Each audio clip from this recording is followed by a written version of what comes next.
이풍주가 낮은 목소리로 말했습니다. 강세야, 네가 알아야 할 게 있다. 강마리의 생부는 나다. 이강세의 얼굴에서 핏기가 사라졌습니다. 두 주먹이 바들바들 떨렸고 목구멍 깊은 곳에서 짓눌린 숨소리가 새어나왔습니다. 이강세가 한 발짝 뒤로 물러서며 내뱉었습니다. 형, 그게 무슨 소리야? 그러면 나는, 마리는 대체 뭐가 되는 거야? 이풍주가 봉투 하나를 꺼내 이강세의 앞에 내밀었습니다. 손끝이 미세하게 흔들렸지만 눈은 흔들리지 않았습니다. 이풍주가 말했습니다. 그리고 하나 더 있다. 너와 나는 친형제가 아니야. 복도의 형광등이 또 한 번 깜빡였습니다. 이강세의 세계가 두 번 무너지는데 걸린 시간은 겨우 30초였습니다. 피 한 방울 섞이지 않은 형의 딸을 사랑한 남자는 이 밤을 어떻게 견뎌낼 수 있었을까요? 그로부터 며칠 전 엄병원 원장실에 불이 꺼지던 밤으로 이야기는 거슬러 올라갔습니다. 이풍주가 문을 밀고 들어서는 순간 책상 아래로 쓰러져 있는 엄기분의 몸이 눈에 들어왔습니다. 한쪽 손에는 아직 만년필이 쥐어져 있었고 서류 몇 장이 바닥에 흩어져 있었습니다. 이풍주가 급히 달려가 맥박을 확인했습니다. 이풍주가 복도를 향해 소리쳤습니다. 응급실 콜 넣어. 스트레처 올려보내고. 문숙희가 뒤따라 들어오다가 바닥에 쓰러진 엄기분을 보고 멈춰 섰습니다. 얼굴이 하얗게 질렸지만 곧 정신을 잡고 응급실로 연락을 넣었습니다. 이풍주가 엄기분의 눈꺼풀을 열어 동공 반응을 확인하며 말했습니다. 의식 소실 있고 맥이 약합니다. 바로 내려야 해요. 문숙희가 전화를 끊으며 다급하게 답했습니다. 스트레처 올라오고 있어요. 응급수술은 2시간 가까이 이어졌습니다. 집도이가 수술실에서 나와 지병인 신부전에 더해 뇌출혈 소견이 보인다고 전했고 엄기분은 의식이 돌아오지 않은 채 중환자실로 옮겨졌습니다. 새벽 3시 병원 전체에 엄기분이 쓰러졌다는 소식이 퍼졌습니다. 그리고 그 소식이 채 식기도 전에 움직인 사람이 있었습니다. 진기식은 원장실에 홀로 들어섰습니다. 바닥에 흩어진 서류를 주워들고 내용을 확인했습니다. 엄기분이 이풍주에게 지분을 위임하는 내용이 적힌 위임장이었습니다. 이풍주의 이름 석자가 선명하게 쓰여 있었습니다. 진기식의 눈이 가늘어졌습니다. 만년필을 집어들고 수정액으로 이풍주의 이름을 지운 뒤 자신의 이름을 채워 넣었습니다. 김비서가 원장실 문 앞에 서 있었습니다. 진기식이 서류를 내밀며 말했습니다. 여기 직인 찍고 내부망으로 재단하고 각 부처에 발송해. 김비서가 고개를 들지 못한 채 답했습니다. 부원장님, 이건 원장님 서류인데요. 진기식이 목소리를 낮췄습니다. 원장님은 지금 중환자실이야. 이 병원이 아무 결정도 없이 하루를 넘기면 안 돼. 그리고 김비서 대세가 어디로 기울었는지 잘 생각해봐. 김비서의 손이 떨렸습니다. 하지만 결국 직인을 찍었고 새벽 4시에 내부망으로 공문이 발송됐습니다. 진기식이 임시 원장 직무를 대행한다는 내용이었습니다. 아침이 밝았을 때 이풍주는 중환자실 앞 의자에서 눈을 떴습니다. 휴대폰에 내부 공지 알림이 떠 있었습니다. 문숙희에게서도 전화가 왔습니다. 문숙희가 떨리는 목소리로 말했습니다. 교수님, 진기식이 임시 원장이 됐어요. 새벽에 공문이 나갔어요. 이풍주가 화면을 확인하며 낮게 답했습니다. 원장님 위임장을 조작한 거군요. 문숙희가 목소리를 죽이며 말했습니다. 원장님 서류에 교수님 이름이 있었을 텐데 그걸 바꿔치기 한 거예요. 이풍주는 전화를 끊고 중환자실 유리창 너머로 엄기분을 바라봤습니다. 산소호흡기에 의지한 채 눈을 감고 있는 엄기분의 얼굴이 어느 때보다 작아 보였습니다. 이풍주는 주먹을 쥐었다가 천천히 풀었습니다. 지금 할 수 있는 일과 할 수 없는 일의 경계를 짚어야 했습니다. 엄병원의 밤은 그렇게 한 사람의 추락과 한 사람의 찬탈로 갈라졌습니다. 강마리는 그 자리에서 아무 말도 하지 못했습니다. 이강세가 좋은 선후배로 돌아가자는 말을 남기고 몸을 돌렸을 때 강마리의 입술이 달싹거렸지만 소리는 나오지 않았습니다. 이강세의 등이 어둠 속으로 사라질 때까지 강마리는 그 자리에 서 있었습니다. 다음 날 아침 이강세의 휴대폰이 병원 스테이션 바닥에서 발견됐습니다. 표도기가 휴대폰을 집어들고 이리저리 살피다가 강마리에게 건넸습니다. 이거 이강세 선생 폰 아니야? 스테이션 바닥에 떨어져 있었는데. 강마리가 휴대폰을 받아들었습니다. 화면에 부재중 전화 7통이 찍혀 있었습니다. 전부 자신이 건 것이었습니다. 강마리가 낮은 목소리로 답했습니다. 감사합니다, 선생님. 표도기가 강마리의 표정을 살피며 물었습니다. 이강세 선생한테 무슨 일 있어? 어제부터 반차 내고 나타나질 않는데. 강마리가 고개를 저었습니다. 저도 모르겠어요. 표도기는 더 묻지 않았습니다. 하지만 강마리의 눈 밑에 그림자가 내려앉아 있다는 것은 누구의 눈에도 분명했습니다. 안수선이 점심시간에 강마리를 데리고 병원 뒤편 벤치로 나갔습니다. 도시락을 펼쳤지만 강마리는 젓가락을 들지 않았습니다. 안수선이 조심스럽게 물었습니다. 마리아, 강세 선배한테 무슨 일 있는 거 맞지? 강마리가 한참 만에 입을 열었습니다. 헤어지자고 했어. 안수선이 젓가락을 내려놓으며 되물었습니다. 뭐? 갑자기 왜? 강마리가 고개를 숙인 채 말했습니다. 이유를 안 말해줬어. 좋은 선후배로 돌아가자구만 하고 가버렸어. 안수선이 강마리의 어깨를 감싸며 말했습니다. 그 사람이 이유 없이 그런 말 할 사람은 아니잖아. 분명 뭔가 있는 거야. 강마리가 고개를 끄덕이면서도 목소리가 떨렸습니다. 알아. 알고 있는데 이유를 모르니까 더 무서워. 주시라와 강민보도 강마리의 상태를 걱정하며 곁을 지켰습니다. 주시라가 저녁에 강마리의 방문을 열었을 때 강마리는 불도 켜지 않은 채 침대에 앉아 있었습니다. 주시라가 방에 들어서며 물었습니다. 마리아, 밥은 먹었어? 강마리가 힘없이 답했습니다. 나중에 먹을게, 엄마. 주시라가 강마리의 이마에 손을 대며 말했습니다. 열은 없는데 얼굴이 왜 이래? 무슨 일 있으면 말해. 강마리가 고개를 돌리며 답했습니다. 아무 일 없어. 그냥 좀 피곤해서. 주시라는 더 묻지 않았습니다.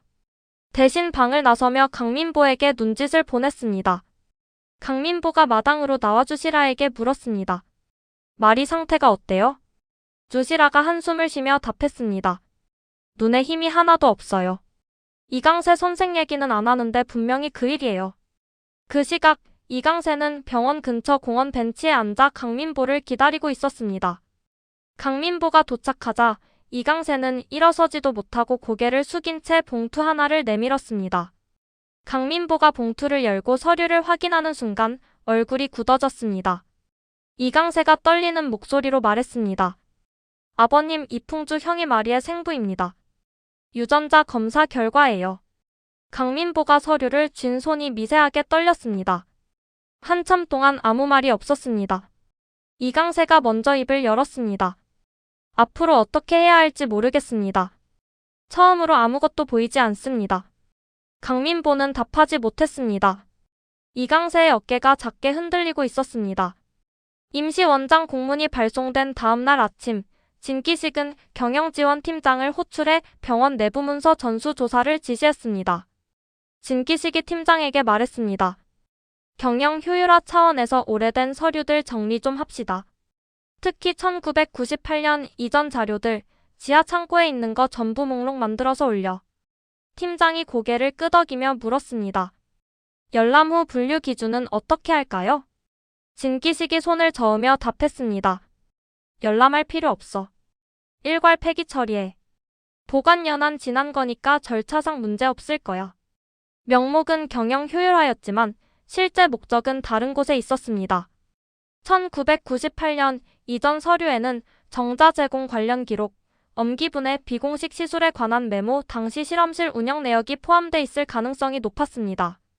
진기식은 자신에게 불리한 기록이 존재한다면 누군가의 손에 들어가기 전에 완전히 없애버릴 생각이었습니다. 지하 창고에 쌓인 서류 박스 수십 개의 폐기 딱지가 붙었고 이틀 뒤에 폐기 트럭이 오기로 예정됐습니다. 문숙희는 이 지시에 의문을 품었습니다. 재무이사로서 일정 규모 이상의 문서 폐기는 반드시 재무 승인 절차를 거쳐야 했는데 진기식이 그 절차를 통째로 건너뛴 것이었습니다. 문숙희가 경영지원팀 직원에게 물었습니다. 지하 창고 서류 폐기건 재무 승인 올라온 거 있어요? 직원이 난처한 표정으로 답했습니다. 원장님 직접 지시라 별도 승인 없이 진행하라고 하셨는데요. 문숙희가 미간을 좁히며 말했습니다. 임시원장이라도 폐기 절차는 똑같아요. 트럭 오기 전에 목록이라도 확인해야 해요. 직원이 조심스럽게 답했습니다. 원장님이 열람없이 일괄 폐기하라고 하셔서요. 문숙희의 눈이 날카로워졌습니다. 열람없이 일괄 폐기라는 말이 걸렸습니다. 무엇을 없애려는 것인지, 아니면 누군가에게 보이지 말아야 할 것이 있는 것인지. 문숙희는 직원에게 폐기 일정을 하루만 미뤄달라고 요청한 뒤 자리에서 일어섰습니다. 문숙희가 혼잣말처럼 중얼거렸습니다. 1998년 이전 자료를 왜 급하게 없애려는 거지? 그날 저녁 문숙희는 지하 창고로 내려가기로 결심했습니다. 엘리베이터에서 내려 어두운 복도를 따라 걸으며 먼지 냄새가 코끝을 찔렀습니다. 형광등이 한 개 건너 하나씩만 켜져 있는 복도 끝에 창고 문이 있었습니다. 문숙희는 재무이사 카드를 대고 문을 열었습니다. 폐기 딱지가 붙은 박스들이 벽면을 따라 줄지어 쌓여 있었습니다. 문숙희는 가장 오래된 것부터 열어보기 시작했습니다. 보관 연한이 지난 행정서류, 퇴직자 명부, 장비 구매 내역서. 대부분은 의미 없는 것들이었습니다. 하지만 문숙희는 멈추지 않았습니다. 징기시기 절차를 건너뛰면서까지 없애려 한 데에는 반드시 이유가 있을 거라고 생각했습니다. 먼지 묻은 박스를 하나씩 열어가며 문숙희의 손끝은 점점 빨라졌습니다. 차가운 플라스틱 의자에 등을 기댄 채 눈을 감았지만 잠이 올 리 없었습니다. 진기식이 임시원장이 된 상황에서 자신이 할 수 있는 일은 급격히 줄어들었습니다. 하지만 단 하나, 진솔의 골수이식 총괄만큼은 손에서 놓지 않을 생각이었습니다. 강마리의 1차 HLA 적합 검사에서 반일치가 나왔기 때문에 이식 자체는 가능했지만 쇼크 위험이 있는 약품 하나가 여전히 문제였습니다. 이풍주가 노트북을 펼치고 대체 약품 데이터를 검색하고 있을 때 복도 끝에서 발소리가 들렸습니다. 고개를 들자 주시라가 서 있었습니다. 이풍주에게 이별을 고한 뒤 처음이었습니다.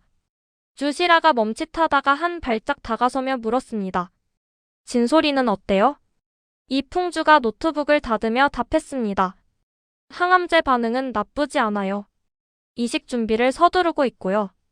주시라가 고개를 끄덕이며 말했습니다. 원장님은요? 의식은 돌아오신 거예요? 이풍주가 중환자실 유리창 너머를 바라보며 답했습니다. 아직이요. 뇌출혈 소견이 있어서 지켜봐야 합니다. 두 사람 사이에 긴 침묵이 흘렀습니다. 주시라가 자판기에서 커피 2잔을 뽑아 하나를 이풍주에게 내밀었습니다. 이풍주가 커피를 받으며 작게 웃었습니다. 주시라가 의자에 앉으며 말했습니다. 병원에 볼 일이 있어서 왔다가 들렸어요. 딴 뜻 없어요. 이풍주가 커피를 한 모금 마시며 답했습니다. 딴 뜻 있어도 상관없어요. 주시라의 눈이 흔들렸습니다. 하지만 금세 시선을 돌리며 입을 열었습니다. 마리가 요새 기운이 없어요. 이강세 선생이랑 무슨 일이 있는 것 같은데 말을 안 해요.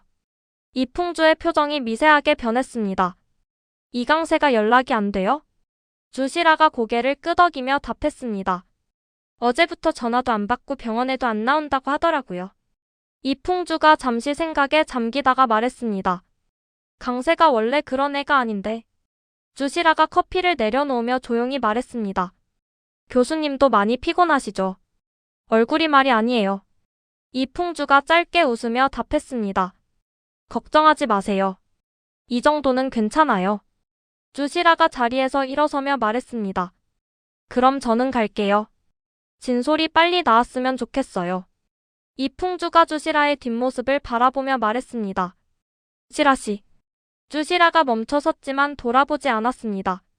이풍주가 낮은 목소리로 말했습니다. 고마워요.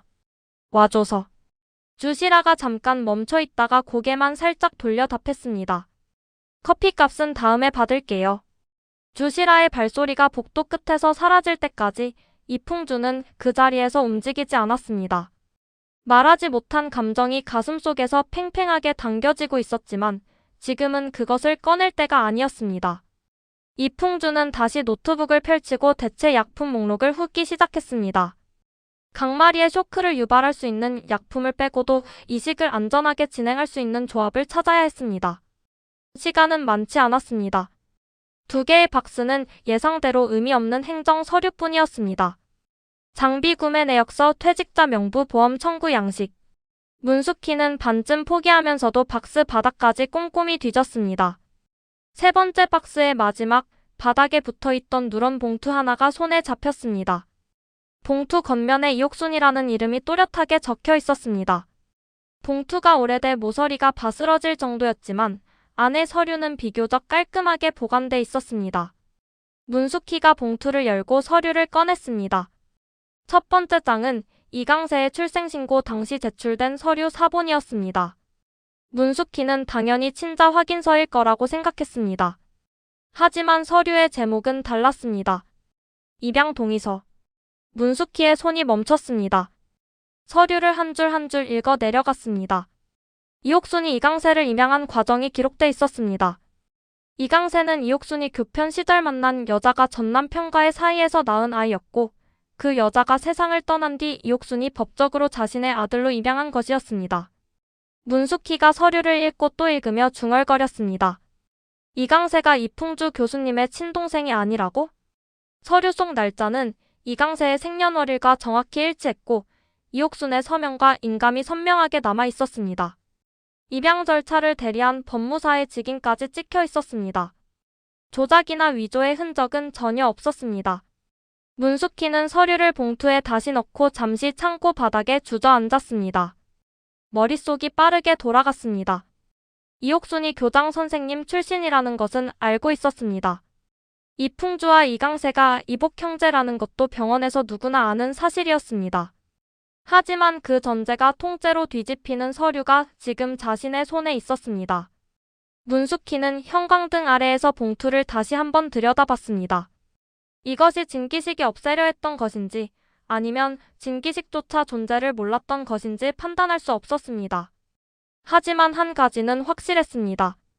이 서류가 세상에 나오면 지금 엄병원을 둘러싼 모든 관계의 지도가 다시 그려져야 했습니다. 문숙희는 봉투를 자신의 가방 깊숙이 넣고 창고문을 닫았습니다. 엘리베이터를 기다리며 깊은 숨을 내쉬었습니다. 마음 한쪽에서는 이미 결론이 나 있었지만 다른 한쪽에서는 과거의 자신이 붙잡고 있었습니다. 사무실로 돌아온 뒤 봉투를 서랍 깊은 곳에 넣고 잠갔습니다. 의자에 앉아 천장을 올려다보며 과거의 기억이 떠올랐습니다. 이풍주를 향한 30년 짝사랑. 그 감정 때문에 자신이 저질렀던 일들이 하나하나 선명하게 떠올랐습니다. 주시라의 가방에 금괴를 몰래 넣어 경찰서에 끌려가게 만들었던 일, 강마리에게 진기식이 생부라고 폭로했던 밤, 이풍주에게 청혼했다가 단호하게 거절당했던 순간까지. 안수선이 자신에게 쏘아붙였던 말이 귓가에 맴돌았습니다. 사람이 아무리 이기적이라지만 이것밖에 안 되나 싶어서 속상하다는 그 날카로운 비난이 가슴에 박혀 빠지지 않았습니다. 문숙희가 낮게 혼잣말했습니다. 나한테 이걸 쓸 자격이 있는 건가? 하지만 시간은 문숙희에게 선택을 미루도록 내버려 두지 않았습니다. 그날 오후 진기식이 임시 원장 권한을 본격적으로 행사하기 시작했다는 소식이 들려왔습니다. 진기식은 조작된 사진을 증거로 들이밀며 이풍주의 윤리 문제를 제기할 준비를 하고 있었습니다. 병실에서 환자를 어떻게 해보려는 의사의 도덕성 문제라는 프레이밍이었고 이풍주가 병원에서 완전히 쫓겨나면 진솔의 이식 총괄도 공중에 뜨게 됩니다. 안수선이 강마리에게 이 소식을 전했고 강마리가 이풍주에게 확인했습니다. 강마리가 이풍주의 사무실을 찾아가 물었습니다. 교수님, 윤리위원회 재소집된다는 얘기가 있던데 사실입니까? 이풍주가 담담하게 답했습니다. 아직 확정은 아니야. 걱정하지 마. 강마리가 목소리를 높이며 말했습니다. 교수님이 빠지면 진솔이 이식은 누가 해요? 그 사진이 조작이라는 건 다 알잖아요. 이풍주가 강마리를 바라보며 말했습니다. 사실이라고 우기는 데는 10분이지만 아니라고 밝혀지는 데는 몇 달이 걸린다. 진기식은 그 시간차를 노리는 거야. 강마리가 주먹을 쥐며 말했습니다. 그걸 그냥 당하고 계실 겁니까? 이풍주가 잠시 강마리를 바라보다가 조용히 답했습니다. 당하고 있는 게 아니라 지금은 진솔이가 먼저야. 문숙희는 이 대화를 사무실 창 너머로 지켜보고 있었습니다. 강마리가 이풍주의 사무실에서 나오는 모습을 보며 문숙희는 서랍 속 봉투를 떠올렸습니다. 자신이 가진 카드 한 장이 이풍주를 지키고 진기식의 계획을 무너뜨리고 강마리와 이강세의 미래까지 바꿀 수 있다는 것을 깨달았습니다. 문숙희가 서랍 열쇠를 꺼내들며 중얼거렸습니다. 이번에는 제대로 하자. 이풍주가 문을 열자 문숙희가 말없이 들어와 낡은 봉투 하나를 책상 위에 올려놓았습니다. 이풍주가 봉투를 바라보며 물었습니다. 이게 뭡니까? 문숙희가 의자에 앉으며 답했습니다. 병원 지하 창고 폐기 대상 문서 더미 속에서 나왔어요. 진기식이 1998년 이전 서류를 전부 없애려고 했는데 트럭 오기 전에 제가 먼저 내려갔습니다. 이풍주가 봉투를 열고 서류를 꺼냈습니다. 입양 동의서라는 제목이 눈에 들어왔습니다. 이옥순의 이름, 이강세의 생년월일, 법무사의 직인. 이풍주는 서류를 한 줄 한 줄 읽어 내려갔습니다. 한참 동안 사무실에 아무 소리도 없었습니다. 문숙희가 먼저 입을 열었습니다. 이옥순 선생님이 이강세를 입양한 겁니다. 교편 시절 만난 여자분의 전남편과의 사이에서 태어난 아이를 자신의 아들로요. 이풍주가 서류에서 눈을 떼지 못한 채 물었습니다. 아버지가 이걸 아시는 건가요? 문숙희가 답했습니다. 서명하신 분이 이옥순 선생님이시니까요. 이풍주의 손가락이 이옥순의 서명 위를 천천히 더듬었습니다. 아버지의 글씨체를 알아볼 수 있었습니다. 힘있고 반듯한 필체가 세월에 바래졌지만 여전히 선명했습니다. 이풍주는 서류를 내려놓고 두 손으로 얼굴을 감쌌습니다. 이풍주가 답했습니다. 네, 아버지께서 직접 말씀해 주셨으면 합니다. 이옥순이 기보를 접으며 말했습니다. 강세는 내가 교편 시절에 만난 여자가 데리고 있던 아이였다. 그 여자의 전남편과의 사이에서 태어났어. 이풍주가 묻지 않아도 이옥순은 이야기를 이어갔습니다. 그 여자가 병으로 세상을 떠났을 때 강세는 겨우 3살이었다. 갈 곳이 없었어. 친부 쪽에서도 연락이 없었고 내가 입양 절차를 밟아서 내 호적에 올렸다. 이풍주가 낮은 목소리로 물었습니다. 형한테는 말씀하신 적 없으셨죠? 이옥순이 고개를 끄덕이며 답했습니다. 너한테도 강세한테도 한 번도 말한 적 없다. 강세가 상처받을까봐. 이풍주가 물었습니다. 아버지 후회하신 적 있으세요? 이옥순이 이풍주를 똑바로 바라보며 말했습니다. 단 한 번도 없다. 강세는 내 아들이야. 피가 섞였건 안 섞였건 내가 선택해서 키운 아이다. 너도 마찬가지고. 이풍주의 눈이 뜨거워졌습니다. 이옥순이 이어서 말했습니다. 풍주야, 아비가 자식을 선택하는 거다. 피가 아니라 의지로 선택하는 거야. 그게 진짜 아버지라는 거다. 이풍주가 이옥순의 손을 잡았습니다. 이옥순의 손은 거칠고 마디가 굵었지만 따뜻했습니다. 이풍주가 입을 열었습니다. 아버지 감사합니다. 이옥순이 코를 훌쩍이며 말했습니다. 뭐가 감사해. 당연한 걸 했을 뿐인데. 두 사람은 한참 동안 손을 잡고 앉아 있었습니다. 이풍주의 머릿속에서는 아버지의 말이 계속 맴돌았습니다. 피가 아니라 의지로 선택하는 것이 진짜 아버지라는 말이 지금 자신의 상황과 겹쳐지고 있었습니다. 이풍주는 강마리의 생부였지만 강마리에게 아버지 노릇을 해본 적은 단 한 번도 없었습니다. 강민보가 그 자리를 지켜왔고 주시라가 홀로 딸을 키워왔습니다. 이풍주가 자리에서 일어서며 말했습니다. 아버지 강세한테 제가 직접 얘기하겠습니다. 이옥순이 이풍주를 올려다보며 답했습니다. 그래야지. 네 입으로 해라. 이풍주는 현관에서 신발을 신다가 돌아봤습니다. 이옥순이 다시 기보를 펼쳐놓고 있었지만 돌을 놓지 않은 채 멍하니 앉아있는 모습이 보였습니다. 이풍주는 문을 닫고 걸음을 옮겼습니다. 다음으로 만나야 할 사람은 이강세였습니다. 바람이 차가웠습니다. 이강세는 난간에 기대어 서 있었고 이풍주가 문을 열고 올라오는 소리에도 돌아보지 않았습니다. 이강세의 얼굴에는 며칠째 잠을 못 잔 흔적이 역력했습니다. 이풍주가 이강세의 옆에 서며 말했습니다. 강세야. 이강세가 고개를 돌리지 않은 채 답했습니다. 형. 이풍주가 봉투를 꺼내 이강세에게 내밀었습니다. 이걸 먼저 봐라. 이강세가 봉투를 받아 열었습니다. 서류를 읽어내려가는 이강세의 눈이 점점 커졌습니다. 손가락 끝이 파르르 떨렸습니다. 이강세가 서류에서 눈을 떼며 물었습니다. 이게 뭐야? 입양 동의서? 이풍주가 답했습니다. 아버지가 직접 말씀해 주셨다. 너는 아버지가 교편 시절 만난 여자분의 전남편과의 사이에서 태어난 아이야. 아버지가 입양하셨어. 이강세의 입술이 벌어졌습니다. 서류를 쥔 손에 힘이 들어갔다가 풀렸습니다. 그러면 형하고 나는? 이풍주가 이강세를 바라보며 말했습니다. 너와 나는 생물학적 형제가 아니야. 이강세가 한 발짝 뒤로 물러서며 소리쳤습니다. 왜 이제야 말해? 왜 아무도 한마디가 없었어? 이풍주가 묵묵히 이강세의 분노를 받아줬습니다. 이강세의 눈에 분노와 상실과 혼란이 뒤엉켜 있었습니다. 평생 친형이라 믿었던 사람이 피 한 방울 섞이지 않은 사이라는 사실은 이미 강마리의 생부 문제로 벼랑 끝에 서 있던 이강세에게 또 다른 벼락이었습니다. 이강세가 난간을 짚으며 떨리는 목소리로 말했습니다. 마리가 형 딸이라는 것도 알고 있어. 유전자 검사를 해서 확인했어. 이풍주의 눈이 커졌습니다. 네가 먼저 알고 있었어?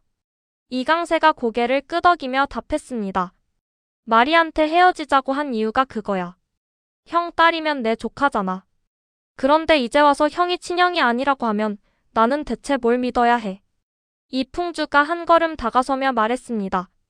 강세야, 내가 마리의 생부라는 건 사실이다. 하지만 너와 내가 혈연으로 연결되지 않았다는 것도 사실이야. 그 말은 너와 마리 사이에 혈연적 장애는 없다는 뜻이다. 이강세의 분노가 서서히 다른 감정으로 바뀌기 시작했습니다. 혼란이었고 그 혼란 안에 미세한 안도가 섞여 있었습니다. 하지만 그 안도조차 받아들이기가 두려웠습니다. 이강세가 바닥에 주저앉으며 말했습니다. 형, 나한테 시간 좀 줘. 이풍주가 이강세의 옆에 앉으며 답했습니다. 얼마든지. 두 사람은 차가운 바람 속에서 나란히 앉아 있었습니다. 한참이 지나서야 이강세가 작게 입을 열었습니다. 형은 언제 알았어? 마리가 형 딸이라는 거. 이풍주가 답했습니다. 얼마 안 됐다.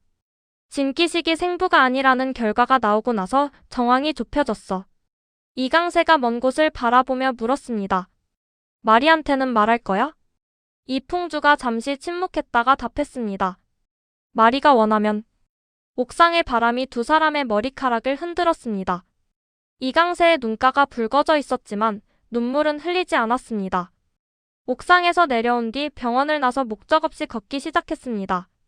형이 강마리의 생부라는 것, 그리고 형과 자신이 친형제가 아니라는 것. 두 가지 진실이 머릿속에서 끊임없이 부딪혔습니다. 머리로는 이해했습니다. 자신과 강마리 사이에 혈연적 장애가 없다는 것을 논리적으로 받아들였습니다. 하지만 가슴은 따라오지 못했습니다. 밤거리를 걸으며 어린 시절부터의 기억을 하나씩 되짚었습니다. 대학 시절 농구장에서 형과 함께 뛰었던 날이 떠올랐습니다. 형이 뉴욕에서 돌아온 직후 자신에게 농구장으로 가자고 했었습니다. 공을 패스하면서 형이 가볍게 웃던 모습. 머리가 복잡할 때는 몸을 쓰라고 했던 말. 이강세가 어머니의 사망 소식을 듣고도 괜찮은 척했을 때 형이 아무 말 없이 어깨를 두드려준 밤. 강마리와 처음 사귀겠다고 했을 때 형에게 말했었습니다. 형, 나 후배 중에 좋아하는 사람이 있어. 인턴 1년 차인데. 형은 묵묵히 들으며 고개를 끄덕였습니다. 그때 형이 이미 알고 있었는지는 모릅니다. 하지만 한 번도 반대한 적이 없었습니다. 이강세가 공원 벤치에 앉아 하늘을 올려다봤습니다. 별이 보이지 않는 도시의 밤하늘이 넓게 펼쳐져 있었습니다. 이강세가 혼잣말했습니다. 형이 아버지가 아니라 형이상이었어. 피가 아닌 선택으로 자신을 지켜준 사람. 아버지 이옥순이 자신을 입양해서 키운 것처럼 이풍주도 혈연이 아닌 의지로 자신의 곁에 있어준 것이었습니다. 자신을 동생이라고 부른 것, 농구장으로 데려간 것, 어머니의 소식을 전해준 것, 강마리를 만나도 좋겠느냐고 물었을 때 허락해준 것까지. 전부 피해 의무가 아니라 선택의 결과였습니다. 이강세는 마침내 인정했습니다. 이풍주는 형이 아니었습니다. 아니, 형보다 더 큰 존재였습니다. 피가 아닌 의지로 한 번도 자신을 저버리지 않은 사람이었습니다. 그리고 그 사실을 인정하는 순간 또 하나의 사실이 분명해졌습니다. 자신과 강마리 사이에는 아무런 혈연적 장애가 없었습니다. 형이 강마리의 생부라는 사실은 변하지 않지만 자신은 형의 친동생이 아니었기 때문입니다. 이강세가 벤치에서 일어서며 중얼거렸습니다. 마리한테 가야 해. 휴대폰을 꺼냈지만 배터리가 꺼져 있었습니다. 이강세는 그대로 걸음을 옮기기 시작했습니다. 주실 안의 집 방향이었습니다. 조작된 사진을 모니터 위에 띄워놓고 윤리위원회 재소집 요청서를 작성하고 있었습니다. 이풍주가 병실에서 환자에게 부적절한 행위를 했다는 내용이었습니다. 사진 속 이풍주의 얼굴과 손의 위치가 교묘하게 편집돼 있었고 날짜와 장소까지 특정돼 있었습니다. 진기식은 이것으로 이풍주의 의사 면허까지 흔들 계획이었습니다. 진기식이 요청서를 출력하며 중얼거렸습니다. 이걸로 끝이다. 하지만 진기식이 간과한 것이 있었습니다. 엘리오 박사의 아들이 위임장의 날짜를 정밀 검토한 것입니다. 박사의 공식 사망 발표 전에 작성될 수 없는 날짜라는 문제가 드러났습니다. 엘리오 박사의 공식 사망 발표는 특정 일자 오전이었는데 위임장의 날짜는 그 전날로 돼 있었습니다. 박사가 사망한 시점에 위임장 작성이 가능했는지 여부가 쟁점이 됐고 국제 변호사를 통해 재단에 공식 항의서가 발송됐습니다. 문숙희에게도 연락이 왔습니다. 엘리오 박사 측 변호인이 엄병원 재단의 재무이사 연락처를 알아낸 것이었습니다. 문숙희가 전화를 받으며 답했습니다. 네, 재무이사 문숙희입니다. 항의서 내용 확인했습니다. 문숙희는 이미 확보해둔 내부 문서들을 정리하고 있었습니다. 진기식이 김비서를 협박해 이사회 정보를 넘겨받은 정황, 엄기분의 위임장에서 이풍주 이름을 자신으로 바꾼 정황, 송미령과의 비밀 거래 내역까지. 문숙희는 이 문서들을 복사해 봉인한 뒤 검찰에 제출할 준비를 마쳤습니다. 문숙희가 이풍주에게 전화를 걸었습니다. 교수님, 엘리오 박사 측에서 항의서가 왔어요. 위임장 날짜 조작건이요. 그리고 제가 확보한 내부 문서 검찰에 보낼 준비 끝났습니다. 이풍주가 답했습니다. 고맙습니다. 무리하지 마세요. 문숙희가 단호하게 말했습니다. 무리가 아니에요. 이건 제가 해야 할 일이에요. 진기식의 사무실에는 아직 윤리위원회 요청서가 놓여 있었습니다. 하지만 그것이 발송되기도 전에 진기식의 권력 기반이 뿌리부터 흔들리기 시작했습니다. 엘리오 박사의 아들이 보낸 항의서가 재단 이사회에 도착한 순간 진기식이 쌓아 올린 모든 것에 금이 가기 시작한 것이었습니다. 대문 앞에서 한참 서성이다가 결국 문을 열지 않고 담장 너머를 바라봤습니다. 마당에 불빛이 새어나오고 있었습니다. 낮은 불빛 아래 강마리가 마당 계단에 앉아있는 모습이 보였습니다. 무릎 위에 양손을 모은 채 고개를 숙이고 있었습니다. 이강세가 대문을 열었습니다. 경첩이 삐걱거리는 소리에 강마리가 고개를 들었습니다. 이강세를 보자마자 강마리는 아무 말도 하지 않았습니다. 일어서지도 다가오지도 않았습니다. 눈만 크게 뜬 채 이강세를 바라봤습니다. 이강세가 마당으로 들어서며 강마리 앞에 무릎을 꿇었습니다. 강마리가 낮은 목소리로 말했습니다. 어디 있었어? 이강세가 고개를 숙인 채 답했습니다. 미안해. 비겁했어. 강마리가 눈을 감았다 뜨며 물었습니다. 왜 헤어지자고 한 거야? 이강세가 고개를 들어 강마리를 바라보며 입을 열었습니다. 이풍주 형이 마리의 생부야. 강마리의 눈이 커졌습니다. 하지만 놀라움보다 먼저 무엇인가를 이해하는 표정이 스쳤습니다. 이강세가 이어서 말했습니다. 그래서 마리가 내 조카가 된다고 생각했어. 도망쳤어. 강마리가 떨리는 목소리로 물었습니다. 그것 때문에? 이강세가 고개를 끄덕이며 말했습니다. 그런데 오늘 형한테 들었어. 형하고 나는 친형제가 아니래. 아버지가 입양하신 거야. 강마리의 입술이 벌어졌습니다. 이강세가 봉투를 꺼내 강마리에게 내밀었습니다. 입양 동의서야. 형하고 나 사이에 혈연은 없어. 그 말은 마리하고 나 사이에도 혈연적 관계가 없다는 뜻이야.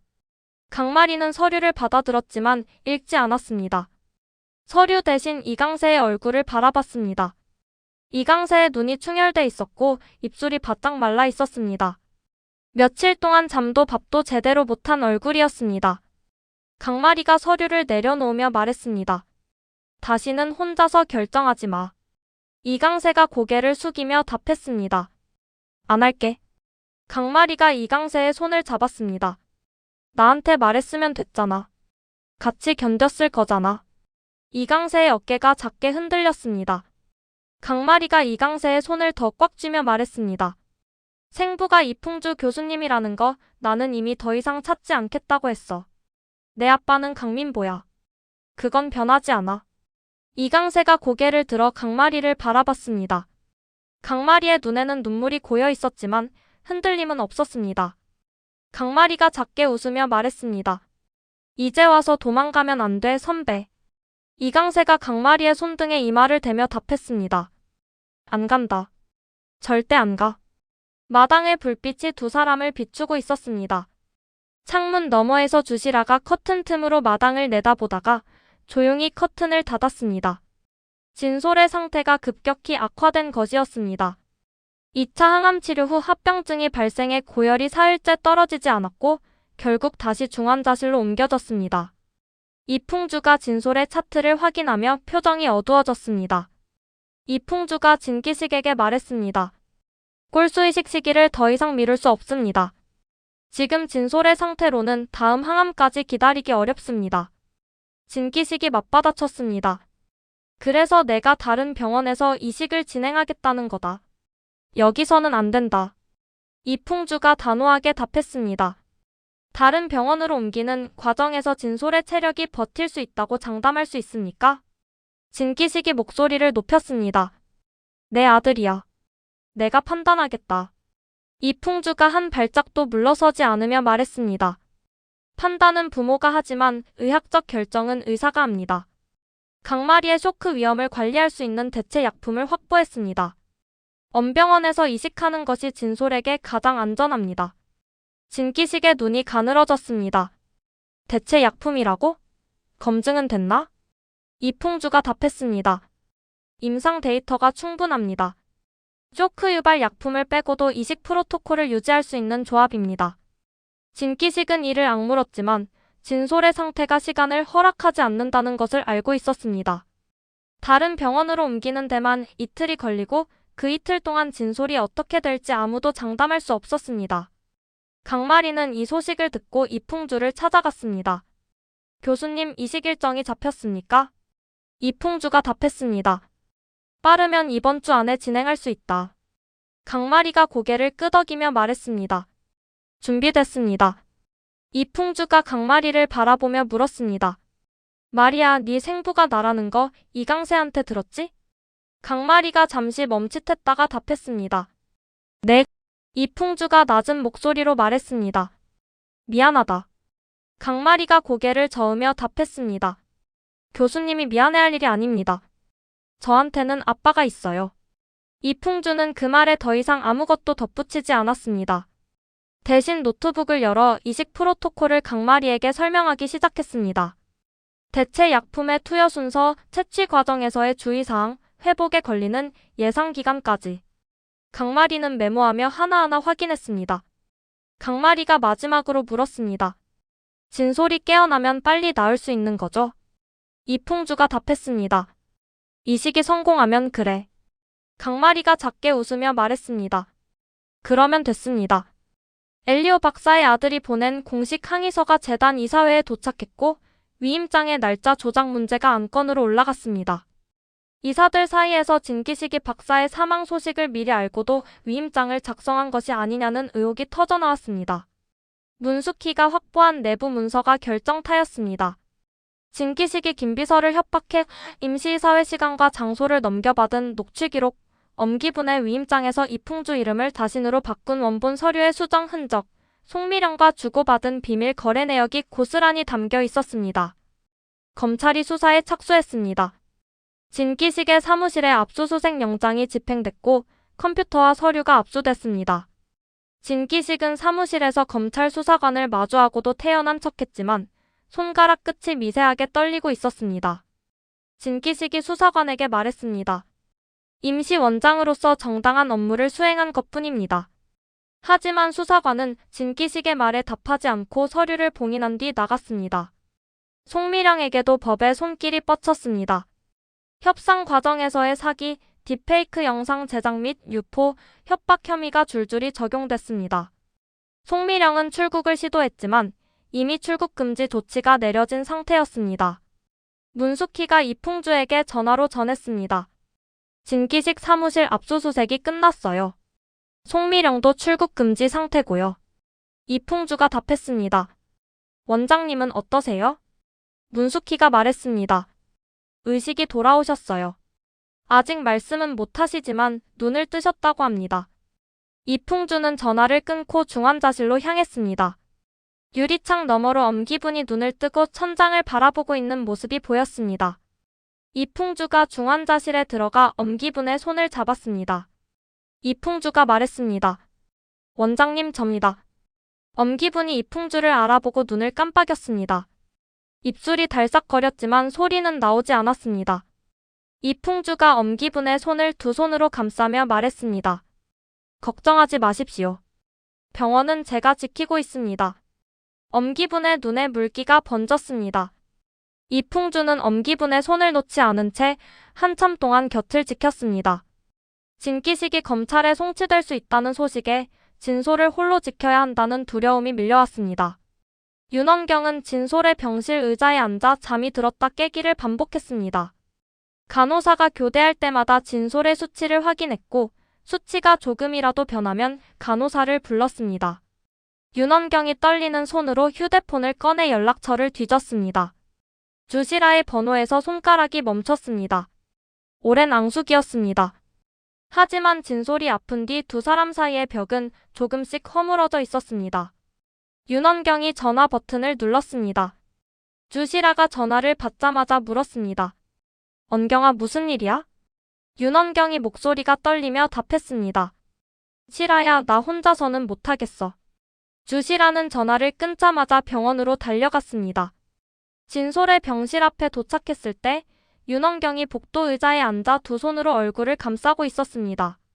주시라가 다가가 윤원경을 안아줬습니다. 윤원경이 주시라의 어깨에 얼굴을 묻으며 말했습니다. 진솔이가 자꾸 열이 나. 이식 날짜는 잡혔는데 이대로 괜찮은 건지 모르겠어. 주시라가 윤원경의 등을 두드리며 답했습니다. 이풍주 교수님이 직접 하시잖아.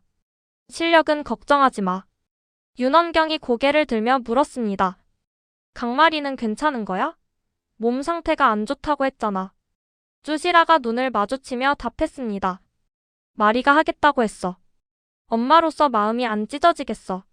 하지만 마리가 결정한 거야. 강마리도 함께 왔습니다. 진솔의 병실에 들어가 잠들어 있는 진솔의 손을 잡았습니다. 진솔이 눈을 떴습니다. 강마리가 미소를 지으며 말했습니다. 소라, 누나 왔어. 진솔이 약한 목소리로 답했습니다. 마리 누나, 나 빨리 나와서 삼촌 2차 테스트 해야 해요. 강마리가 진솔의 이마를 쓸어주며 말했습니다. 그럼 빨리 나와야지. 누나가 건강한 골수 줄 테니까 걱정하지 마. 진솔이 약한 미소를 지으며 말했습니다. 누나가 온 게 제일 좋아요. 윤원경이 병실 문 밖에서 이 장면을 지켜보다가 눈물을 닦았습니다. 주시라가 윤원경의 팔을 잡으며 말했습니다. 우리 진솔이는 강한 애야. 잘 될 거야. 윤원경이 고개를 끄덕이며 주시라의 손을 꽉 쥐었습니다. 복도의 형광등 아래에서 두 엄마는 말없이 손을 잡고 서 있었습니다. 사문서위조와 배임 혐의였습니다.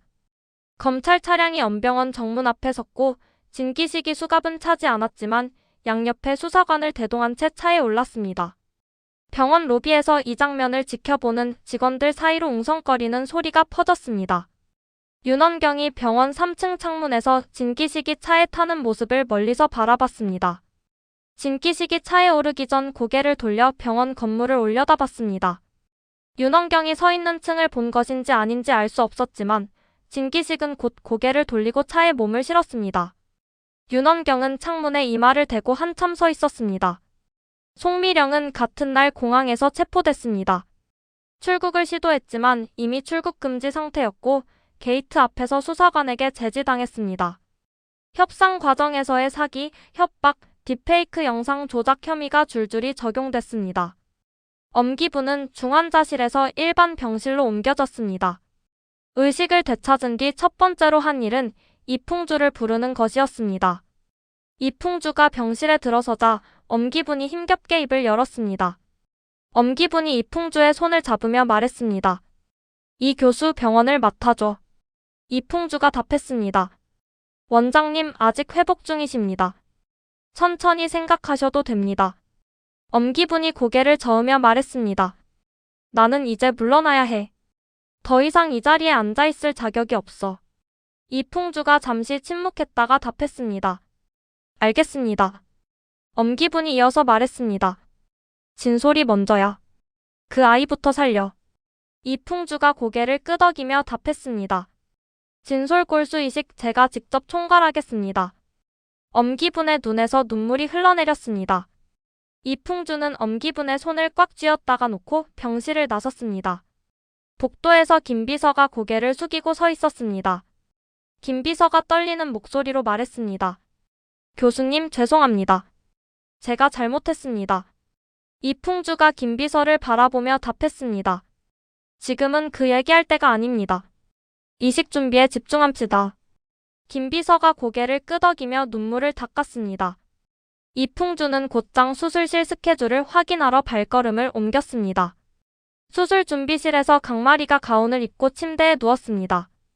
이풍주가 직접 들어와 절차를 설명했습니다. 이풍주가 말했습니다. 대체 약품으로 진행하니까 쇼크 위험은 최소화했다. 채취 시간은 2시간 정도 걸릴 거야.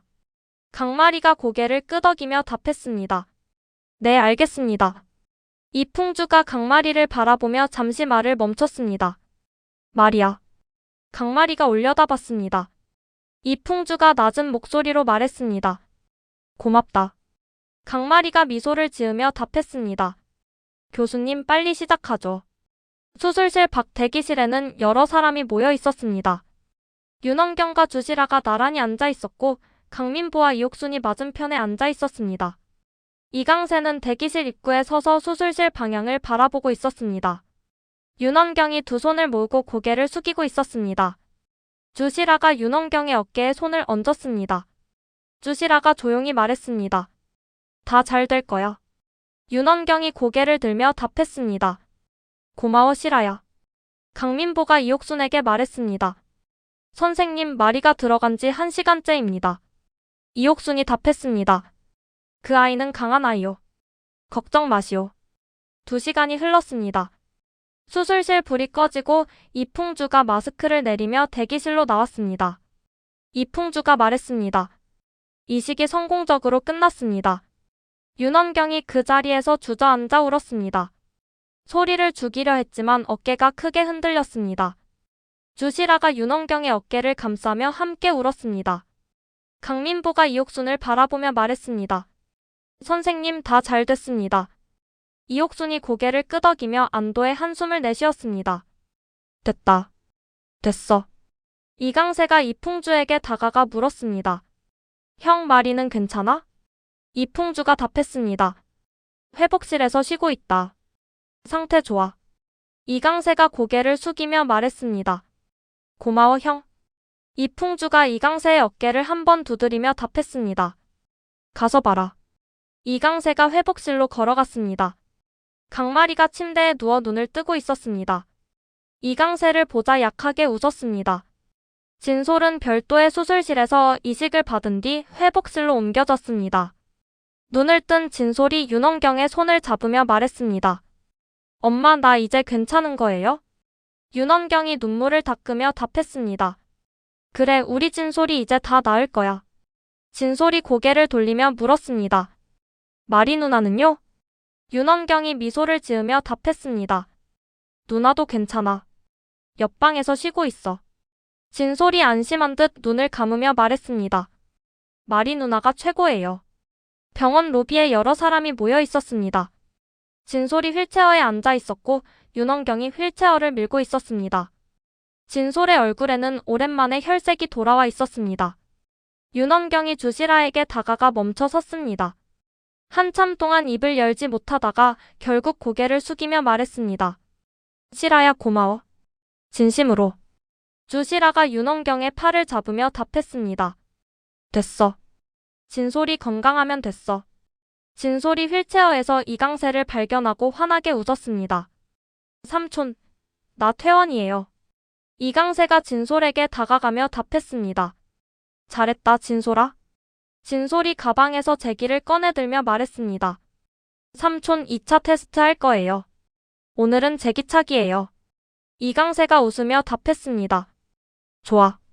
근데 오늘은 무리하면 안 돼. 퇴원 기념으로 3개만 하자. 진솔이 볼을 부풀리며 말했습니다. 3개면 너무 적어요. 이옥순이 진솔의 제기차기를 지켜보며 조용히 미소 지었습니다. 윤순애가 이옥순 옆에 나란히 앉았습니다. 이옥순이 말했습니다. 순애 씨 애들이 잘 됐소. 윤순애가 고개를 끄덕이며 답했습니다. 잘 됐어요. 정말 잘 됐어요. 강마리와 이강세는 병원 옥상으로 올라갔습니다. 난간에 나란히 서서 하늘을 바라봤습니다. 바람이 불어왔고 강마리의 머리카락이 흩날렸습니다. 이강세가 말했습니다. 마리야. 강마리가 돌아보며 답했습니다. 응. 이강세가 강마리를 바라보며 말했습니다. 고생했어. 강마리가 웃으며 답했습니다. 선배도. 두 사람은 말없이 하늘을 바라봤습니다. 구름이 천천히 흘러가고 있었습니다. 한편 이풍주는 병원 1층 정원에서 주시라를 불러냈습니다. 주시라가 다가오자 이풍주가 먼저 입을 열었습니다. 이풍주가 말했습니다. 시라씨 할 이야기가 있어요. 주시라가 이풍주를 바라보며 답했습니다. 알아요. 이풍주가 놀라며 물었습니다. 뭘 알아요? 주시라가 이풍주의 손을 잡으며 말했습니다. 교수님이 말이 생부라는 거요. 마리한테 들었어요. 이풍주가 잠시 말을 잃었습니다. 주시라가 이어서 말했습니다. 교수님, 마리한테는 이미 세상에서 제일 좋은 아빠가 있어요. 교수님은 교수님 자리에서 마리를 지켜주시면 돼요. 이풍주가 주시라의 손을 꽉 쥐며 답했습니다. 그렇게 하겠습니다. 주시라가 눈을 마주치며 말했습니다. 그리고 우리 얘기는 천천히 해요. 이풍주가 작게 웃으며 고개를 끄덕였습니다. 천천히요. 정원 벤치 뒤편에서 강민보가 두 사람의 모습을 멀리서 지켜보고 있었습니다. 강민보가 혼잣말처럼 중얼거렸습니다. 마리한테는 이제 아버지가 셋이구나. 그때 강마리가 옥상에서 내려와 강민보에게 달려왔습니다. 강마리가 강민보의 팔을 잡으며 말했습니다. 아빠 오늘 저녁 뭐 먹을까? 강민보가 강마리의 머리를 쓸어주며 답했습니다. 마리가 먹고 싶은 거. 강마리가 웃으며 말했습니다. 라면. 강민보가 웃음을 터뜨리며 답했습니다. 라면이면 라면이지.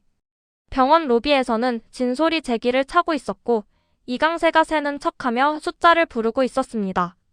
윤원경이 주시라에게 무엇인가를 말하며 웃었고 이옥순과 윤순애가 나란히 앉아 제기를 차는 진솔을 바라봤습니다. 봄바람이 병원 정원을 가로질러 불어왔습니다. 긴 겨울이 지나고 언병원에도 마침내 봄이 도착했습니다.